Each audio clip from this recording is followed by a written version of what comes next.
Chapter 10 of Continuity 101, Tests and Exercises. This could be an entire book or discipline in of itself on its own. There is a lot that can go into tests and exercises. I'm going to give you a brief overview, basically, of the differences between them and the sorts of things that should go into each. Not sure how brief it's going to be actually, but we'll see where the edit goes. So there's going to be that. And then I'm going to show you how to design one of the specific types of exercise documents called a MESL, which is really good if you want to make more complex, involved disaster scenarios. You know, your plane crash and your thing happens, all that. So I'm going to walk you through how to do that. First, the difference between a test and an exercise. So we've got a test, and then we've got an exercise. Tests are going to be answering a yes or no question. Exercises are going to be open-ended. Exercises, you're looking at exploring and finding out lots of information. Tests, you want to basically know, does thing work, yes or no? Is this box checked, yes or no? Very different goals here. Tests are usually quick. Exercises are usually long. You can have short exercises, but generally speaking, a test is going to be much faster. You can run many tests very rapidly. Exercises, not as much. The big thing that I want you to focus on, though, is that yes or no versus that open-ended. Okay, first thing you want to do is identify the question. So, what is the question you're trying to ask or answer? Can we all escape alive in a fire drill? Can we all escape in a fire drill? Okay. Is this a yes or no question? If it is a yes or no question, run a test. If it is not a yes or no question, run an exercise. This is a yes or no question.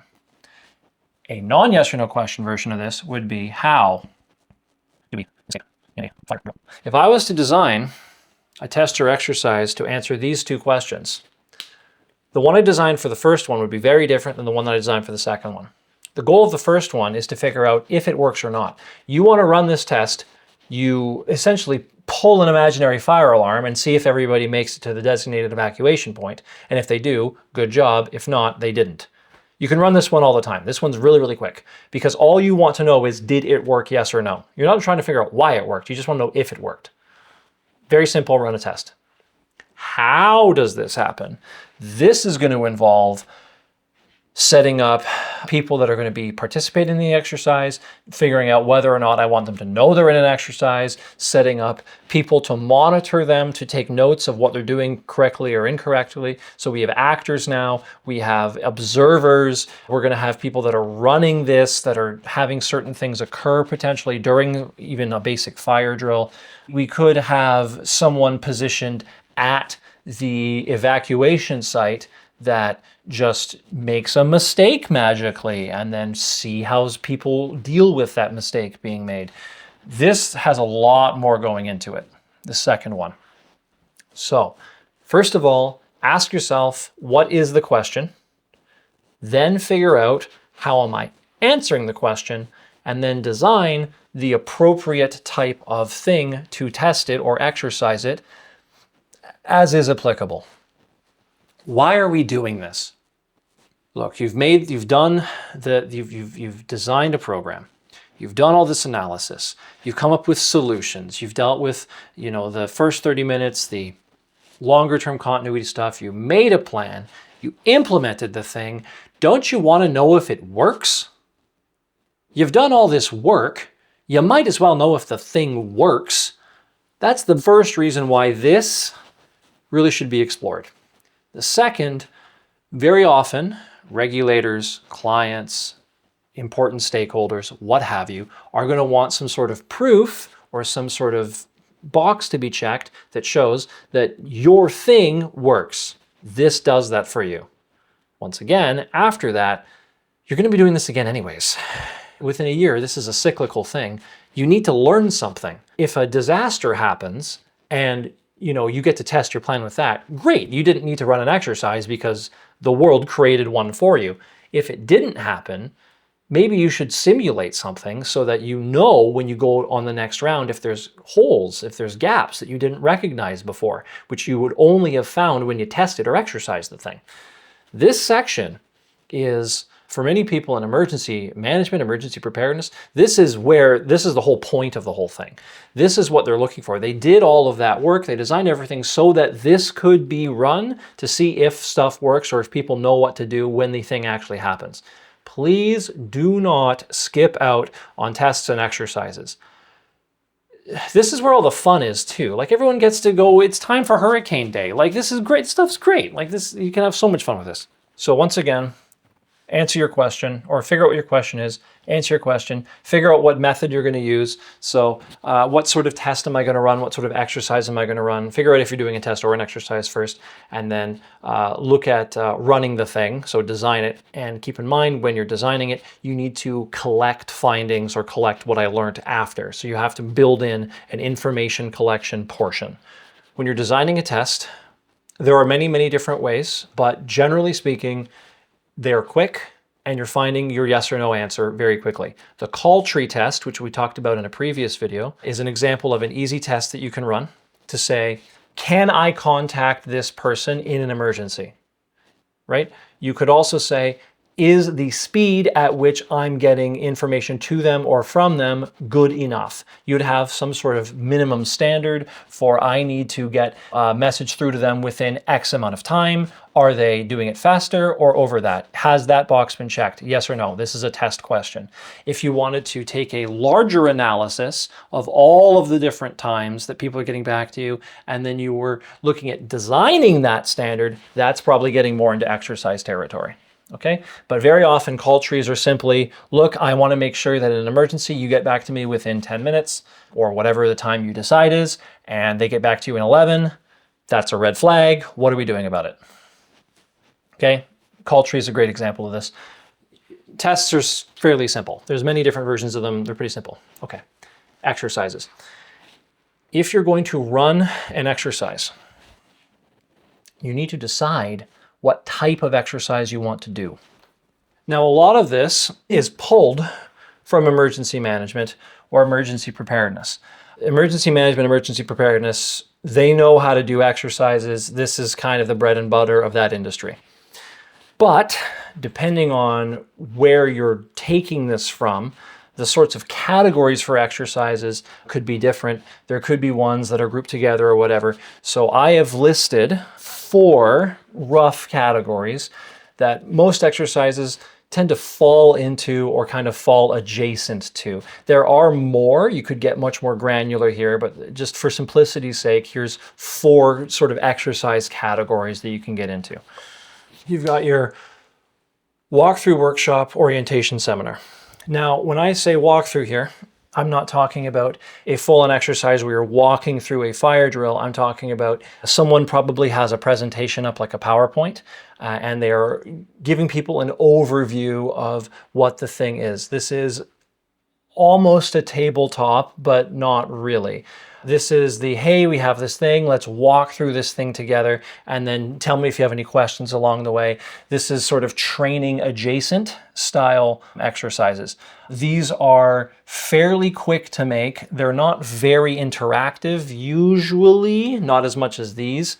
They're pretty good. Like if you need to just run stuff often and get quick feedback, they're pretty good for that. They're not going to get people kind of immersed in whatever the situation is as well as some of these will. But if you just, once again, need quick information, those are pretty good. If you've got 30 different risks you want to look at, and you have 2 or 3 ones that are bigger that you want to dedicate here, but you want to cover them all, you might throw 10 of them in like a quick, hey, let's do a quick workshop or a quick like little talk about it, and just kind of walk through a bit of, okay, if this happened, what would we do?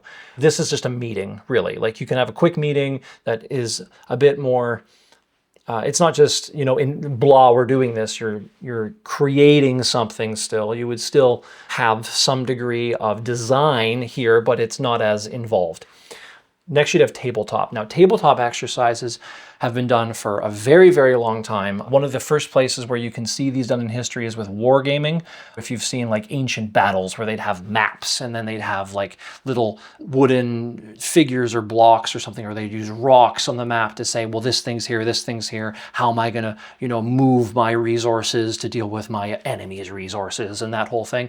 Military war games are classic tabletop exercises. This is then now evolved into, over the years, things like board games that get very involved potentially. These are all tabletop exercises. The great thing about a tabletop exercise is you can do them in a room.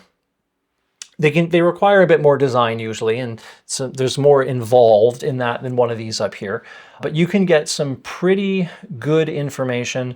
You can have some pretty good exploration of what we do with a tabletop exercise if it's designed really well. You can get very sophisticated here.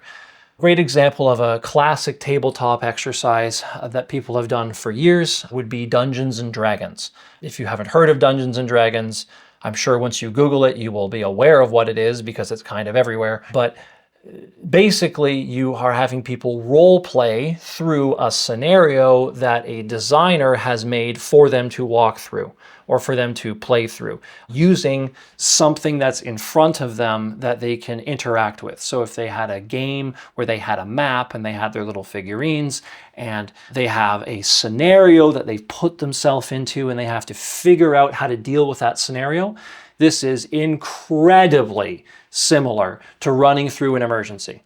What's the difference between a dungeon and a forest fire? Really, frankly, the dungeon could be a forest fire they're fleeing from, but the fire was caused by a dragon instead of by underbrush. Okay, same basic concept. You can do a lot with tabletop exercises, and if you've never designed one of these before, you can steal a lot of ideas from recreational board games that have existed for years that have made tabletop exercises that people like and will pay for. So a lot of the design tricks already exist and there's a lot of information to pull from there. So that's one thing you can consider. Okay, functional exercises. Functional exercises are basically a let's try it. So if you have an alternate site plan, let's say, we spent the money and we made this hot site or we made this warm site, whatever. I want to see if it actually works. You can say, okay, we're going to run an exercise. Everyone is going to go work there today and we're going to see if it works, right? You haven't necessarily imposed a hazard or a scenario, but you're running an exercise to see what works and what doesn't in sort of perfect conditions. This isn't your panic, we're all going to die kind of exercise. This is the, okay, we have a plan. Let's just try it and see if it works. Like we have a fire alarm. We just installed a bunch of sprinklers. Let's pull it and see if it works. Please don't do that without contacting your fire department because they will show up and they will be angry about the false alarm. But, that's the idea here, right? The idea here is we just want to see, best way to test if the thing works, let's just try it and see if it works, right? So that's your functional exercise. Your full scale, and there's also other versions like semi-scale and whatever. Once again, we're keeping it to 4 broad categories here. Your full scale exercise is your as close to real as possible simulation. This is your airplanes at an airport, parked in an interesting way. They're simulating a crash. They've brought in actors that have, full makeup for blood done. They have media there doing kind of fake news reports. Everybody's in on it. It's as close to real as you're going to get, right? That's full scale. Full scale is very expensive. Full scale is substantially more expensive than a few people talking potentially in front of a PowerPoint, okay? This is involved. You're paying actors, you're designing something quite involved. However, full scale is also very, very valuable for certain things.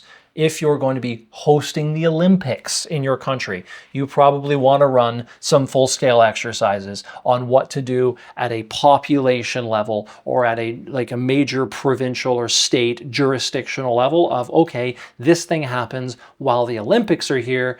How do we handle the hurricane and the pandemic and the whatever while this is happening? What would that look like? You want to run something that is full scale or even semi scale. You want to run something maybe in an isolated environment. Okay, this happens. What do we do? You want to do some run throughs. You have emergency services professionals that do response all the time. You're asking them to potentially respond to something at a scale they're not used to. Give them the time to kind of play around in that environment and be like, oh, wait a minute.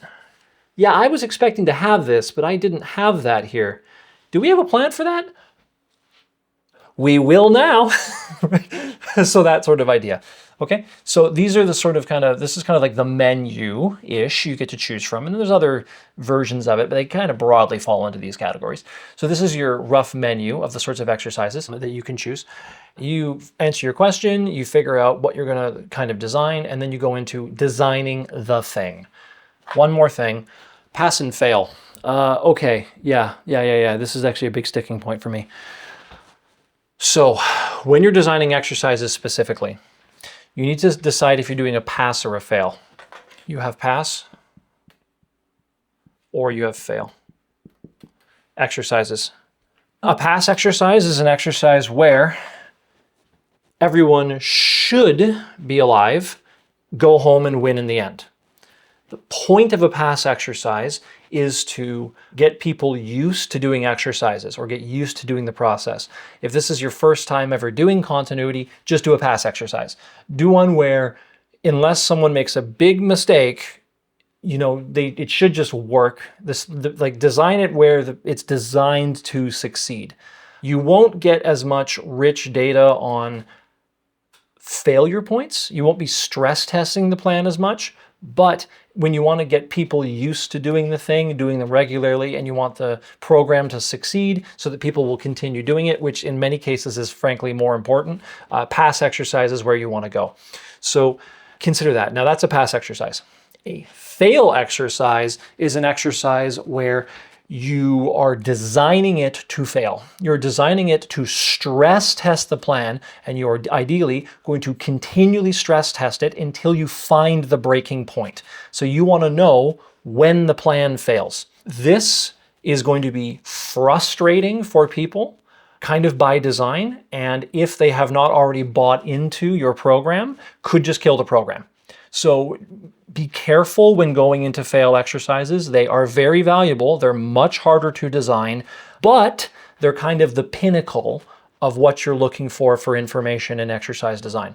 This is where you would love to end up, but it's risky. Also with fail exercises, it can feel good to just keep pushing things, but you gotta know your limit. You don't want to push it too far. There's serious risk of doing something that you thought was a good idea, but you didn't really double check it. And then there's the risk of potentially people getting hurt in your exercise, and not simulated hurt, actually hurt. That is a problem. If your exercise is actually causing damage to people or the business, your exercise becomes a risk or impact of its own. You don't want that. So be careful when going here. Frankly, bring somebody in if you are not experienced at this to help you design these, because someone who's experienced at these will be more careful.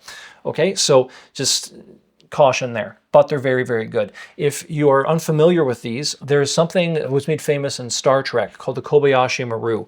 It's a trial that they had the Starfleet captains or cadets or whatever in their training program. They do this exercise at the end of their education where they just fail and fail and fail and fail, and the learning thing they're supposed to gain from it is that they have to kind of accept that they're not going to do it perfectly every time. So the goal of that exercise was personal growth, not learning this, but it's the same type of principle of a repeated fail exercise. It was also popularized in some of these policing sort of like FBI shows, where I think one was in like Quantico or something. There was many shows have done this, where you will have someone respond to like a plane hijacking, and then it goes wrong and the plane blows up, and then they run it again, and then they figure out how to solve the first problem, but then they've surprised them with a different one, and then the plane blows up.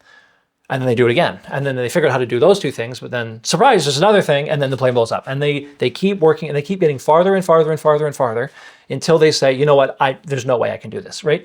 but you see how far the plan or the training or whatever can be stressed. How far can you stress it until it breaks? Then you know your limit. You know your tipping point, you know your breaking point, you know what your limit is. Very, very, very valuable information. Really hard to do. Okay. When you are designing these, when you're designing a pass style, you're going to be kind of making I do this, I input this sort of information, I expect this response. If they don't give me this response, I have this thing to kind of guide them to this response. And if they still don't, I'm probably just going to move on as if they did it right anyways. That's kind of how you design a pass. If you design a fail, you need to kind of design a choose your own adventure where based on what they do, you have to have multiple avenues of ways that you can mess with them that are still productive. And a lot of the things you've designed in your plan might not even be used. A lot of things you've designed in your exercise design and that sort of plan might not even be used in a fail. So a lot more work goes into this. Okay, just the goals are different. Just decide if you want this goal or this goal. If it's your first time doing continuity ever, please just do a pass. Don't go there. Make sure that they're okay with the process and they want to do continuity, because the repeated execution of this process, of the whole continuity process, is a lot more valuable than one time finding out that you had this one problem and now no one wants to do it ever again. You've decided what you want to do. You've decided what your question is. You figured out if you want to do a test or an exercise. Let's assume that you're doing an exercise. The tests are fairly straightforward. For the rest of this, I'm going to be talking exercises. So you've decided you want to do an exercise. Where do you get the idea from? So what are we going to put in there? You can actually grab it from your risk assessments and from the BIA and the other analysis you did. So your risk assessment will have in your matrix, right? So you had your risk matrix, so you have your likelihood and your consequence, and you had your different risks and different points. You had all that. So you had a thing there, a thing there, a thing there, a thing there, and a thing here, and whatever, right? You had your stuff. Okay. So you could say, okay, this was fire. Sure. So I know that I have a plan for this and I should want to test it. So let's come up with what was I imagining when I came up with that risk. Let's do that. There's my idea. What was my plan? What was the expected thing that I wanted to do there? Okay, well, I can write in when I'm designing this that my expected response to this is that they do this, this, this, that's detailed in the plan. You can just literally test for the thing you designed for. So you can look at what you've analyzed and go based on stuff that you think, based on the plans you've made, should be there. So that's the first place you can go. You can do the same thing with BIA and with something that's all hazard based. So look, I designed a backup generator that should kick in when power goes out. So let's put it in the exercise. Let's knock the power out and see if it kicks in, right? That sort of thing. You can go look for the things that you've designed and add them into the exercise. That's one thing you can do. Another thing you can do is known as looking for what's called a black swan. Now, a black swan in this discipline is something that you've never seen before, because who's seen a black swan before? When you want to introduce a black swan, you're going to be putting in something that you don't have in the plan, something that there isn't a solution explicitly for. These are often incorporated in fail exercises, but you can put them in pass exercises if the solution already exists, but it's not directly implied. So for example, you insert an impact for, this is going to sound weird, but the main example that's given for this often is zombie apocalypse. So the reason why the main example that's given for this is zombie apocalypse is because what you do in a zombie apocalypse is basically the same thing that you do for flooding, but you add in a shotgun and a machete. So flooding and zombie apocalypse actually have the same response, but the zombie apocalypse has the added weapon and violence. You're still sandbagging the house, locking the doors, not letting things in because the water's going to flood. You're still barricading. You still have emergency food rations. You're still kind of like waiting for help and trying to reestablish power. Like flood and zombie apocalypse are actually almost the same. If you look at modern flooding plans, some of them have been kind of sold to the public, or they've introduced new ideas through the public by calling it like zombie emergency time, and they just have them learn a flooding plan. They just take the machetes out. This is actually a thing. So you could, as an example, I'm not saying do this, but this is what comes to my mind immediately. Like you have a flood plan, and then, okay, now there are zombies. What do we do? Well, I don't know. Well, we don't want them in, right? Do we have anything that works for not letting stuff in? Right? Like that sort of idea. You could have a storm shelter or a hurricane protected room, a tornado room. Many buildings, especially commercial buildings that are in areas that have a high frequency of or high risk of tornadoes will have internal rooms in their building that are designed to be able to take larger impact, or if the building starts collapsing or is otherwise having issues, that room is more likely to maintain structural integrity. Like, so, okay, what other thing could make them need that? Let's see if they still go there. That's the sort of thing, right? If you want to apply a black swan to a past scenario, there should be a reasonable expectation that they can come to the right conclusion with something else that you've already built in. Does that kind of resonate? Are we good with that, John? Cameraman? Yeah, okay. I'm getting nods. Okay, I just want to make sure that's sort of resonating, right? Okay, so that's another way to do that. Come up with some ideas. Some ideas of ways you want to mess with people and ways you want to have fun with the exercise, and then put them in. How many depends on how in-depth you want the exercise to be. If this is just a simple walkthrough, you're probably doing 1 or 2. If this is a full scale, you might do multiple things. If this is a tabletop, you might do a few more. Use your best judgment. What scope should you do it at? What's the scope of your program design? You know, a lot of this should be just consistent the whole way through. When you are designing an exercise, you are probably going to be dealing with some jargon, and you are going to be dealing with what sort of documents you need to make. So you need a scenario, and this is your context, your story, your background. Okay, this is put me in the mood. Okay, this is set the stage for me. Tell me what I'm doing, okay? This is your scenario. You've got your sort of specific actor context. So you've got your actor specific stuff. And now this is scenario. This is also optional. Sometimes you don't need the actor specific stuff, but sometimes, depending on the way you're designing this, you will. So look, if you have, hey, you are this person, you know this, you have this resources, this is what's happening, but this is who you are, right? You might need that. So, you know, who am I? Who am I? What do I have access to? That sort of thing.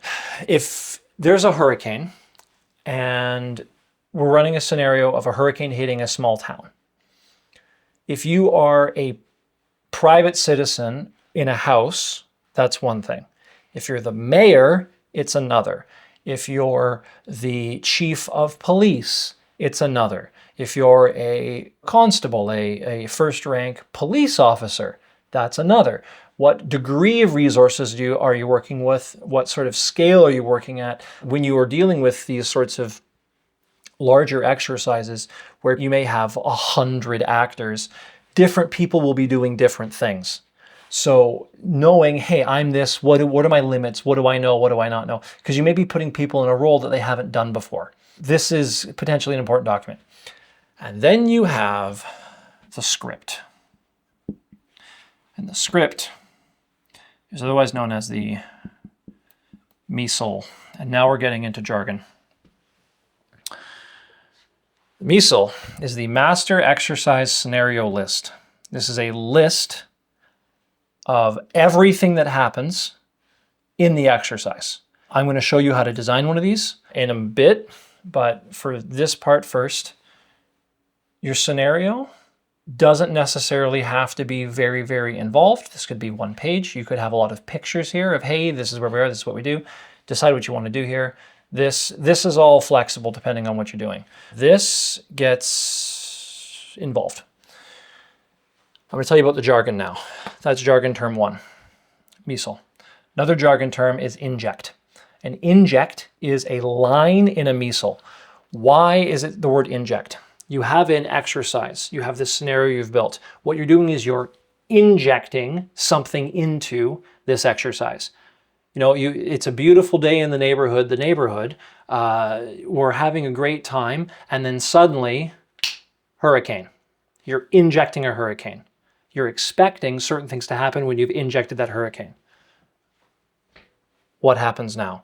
I'll use a different sort of thing. We won't use hurricane. And then suddenly, boom, there's a big explosion, and now there's a cloud of something in the air that's coming from over yonder where the propane plant is. What happened? So the inject might not be there's a fire, there was an explosion at the propane plant. It might be you see something, a cloud of smoke, X thing away, you hear a loud boom. Okay, what do? Next inject. You might input another thing later. News reports come in saying something happened. There's an inject, especially if the news isn't present in your exercise and you're allowing that to be part of the input that's coming in. That could be an inject. You could have the cloud starts coming towards you and people are running towards you and screaming. There's an inject. What do you do with that? Suddenly, you're the city manager and there's a concert that gets let out an hour after this happens. That's probably in your scenario, but then, the inject could be someone on your staff comes to you and reminds you, what are we going to do about that 50,000 person venue down the street, so whatever. You have these sorts of things you're injecting into the scenario. You have these sorts of okay, this happened, what do you do? This happened, what do you do? This happened, what do you do? That's what we're doing here. So that's the inject, okay? In addition to the inject, we have the types of people in these sorts of things. Controllers, participants, and observers. Now, I'm giving you all this jargon because if you end up searching this stuff up separately on your own, these are the sorts of keywords you're going to want to look for additional resources. Controllers are the people that control the exercise. They're the people that run it. These are the people that are injecting the injects. These are the people that are probably design the exercise. These are not the people who are acting it out and participating. The participants are the people that are participating in the exercise. It is very important that these two groups are not the same people. You do not want your participants to know what is coming. That is going to significantly weaken the power of this exercise or the amount of stuff that you would learn. Observers, however, can be either. The point of an observer is to record things they notice. Now, you could have everyone be an observer, but that is a bit immersion breaking because when they're focused on writing things down they're observing, they're not as focused on it being in the moment and kind of being all in this scenario. So I wouldn't make everyone an observer, but you need to have observers. You could make all your controllers observers, but sometimes if you have really specific injects that are very unique, you may have a controller that's kind of overloaded. You may have very few controllers. You might want to just have them focus on being them. These could be three separate groups. You basically have your people running it, you have your people participating in it, and then you got your people in with clipboards around kind of just taking notes of things that they notice that are going on. Do not mix controllers and participants. Do not do that. Your injects ideally should also be very, very controlled. So you generally are not having people warn people about incoming injects. You've designed them to be put in a certain way. They should come in the way that you've designed.